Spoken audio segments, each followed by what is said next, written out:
Navigating Unit 2 requires mapping two distinct paths of algorithmic logic, the greedy method and backtracking. The greedy branch contains diffractional knapsack, Huffman coding, job sequencing, prims, Kruskal's, and Dijkstra's algorithms. The backtracking branch covers the n-queen problem, graph coloring, and the Hamiltonian cycle. Beyond memorizing these names, the objective is to understand the mechanical difference in how each side processes a decision. Algorithmic design is a function of the underlying data structures that force a program to either charge forward or retrace its own steps. The greedy method operates on a single principle: select the best local option available at any given moment. This visual represents the defining constraint of the paradigm. These algorithms are irreversible. Once a decision is made, the program moves to the next step without reconsidering the previous choice. This creates a simple sequence for exam preparation: best now, never back, fast solution. Stripping out the ability to undo decisions removes the need to store previous states, reducing the computation time required for each step. This makes a problem suitable for the greedy paradigm only if it satisfies a specific mathematical condition. A sequence of local optimums must result in a global optimum. We see this in the fractional knapsack problem. The goal is to maximize total profit within a weight limit, allowing items to be divided into fractions. The algorithm calculates the profit-to-weight ratio and reorders the dataset. By selecting items from highest to lowest ratio, the program extracts the maximum possible value at every step.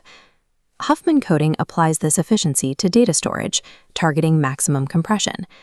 Huffman coding relies on a min-heap. It builds a tree structure from the bottom up by systematically merging the nodes with the smallest frequencies first.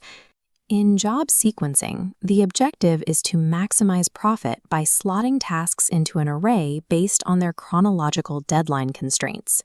For these algorithms, the greedy choice is determined by a pre-computation phase. Sorting operations or priority queues organize the data before the algorithm makes its first selection. On physical networks, greedy logic is used to construct minimum spanning trees. The goal is to connect every vertex in a graph with the absolute minimum total edge cost. Prims and Kruskal's algorithms both achieve this, but from different starting conditions. Prims expands outward from a single vertex, while Kruskal's sorts all edges in the graph and selects the lowest values regardless of their location. Because Kruskal selects isolated edges, it uses a union find structure to detect and prevent the formation of cycles. Dijkstra's algorithm shifts the focus to pathfinding. It calculates the shortest path from a single source vertex to every other vertex in the graph. It executes this using the relaxation equation. The algorithm tests a path. If the new distance is less than the recorded distance, the value updates. This forward momentum creates a specific failure point. Because Dijkstra cannot reevaluate a path that has already passed, it produces incorrect results if it encounters a negative edge weight. Greedy graph algorithms prioritize efficient pathfinding, but their inability to look back requires the network data to be well-behaved, specifically excluding negative weights. Backtracking is an exhaustive technique. It builds a solution step by step, but reverses its path when a choice violates a constraint. This paradigm follows a cyclical loop. Try a path, check the safety of the state, and if it fails, undo the choice to retry an alternative. To manage this reversal, the algorithm utilizes a state space tree. This tree represents every mathematically possible solution. When an active cath hits a dead end, the program climbs back to a previous valid state to explore the next available branch. Backtracking is required when a local optimum cannot be trusted. The algorithm retains a memory of its previous states to explore all global possibilities. The n-queen problem is a classic application of these rules. You must place n queens on an n by n board so that no two queens share the same row, column, or diagonal. Recursive row-by-row placement allows the algorithm to isolate conflicts immediately, backtracking the moment a queen is threatened. Graph coloring follows a similar logic. The constraint dictates that no two adjacent vertices share the same color. If a conflict occurs, the algorithm reverses the color assignment and selects a new option from the pool.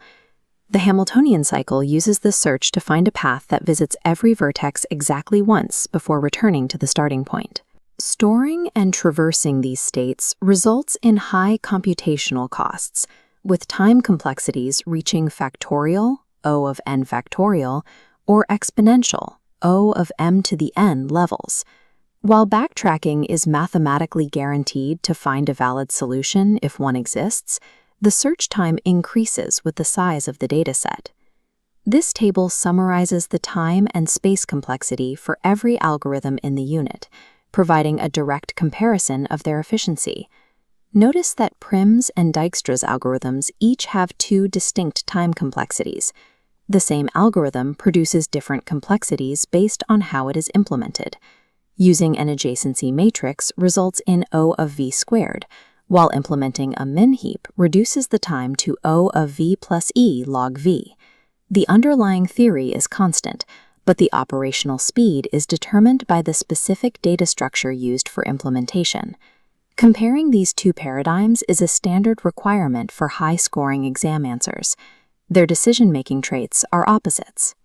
Greedy utilizes local optimums and is irreversible, while backtracking uses trial and error and can reverse its steps. Greedy algorithms are faster, but do not guarantee a global solution. Backtracking is slower, but will find a solution if one exists in the state space. For your vivas, remember the key associations.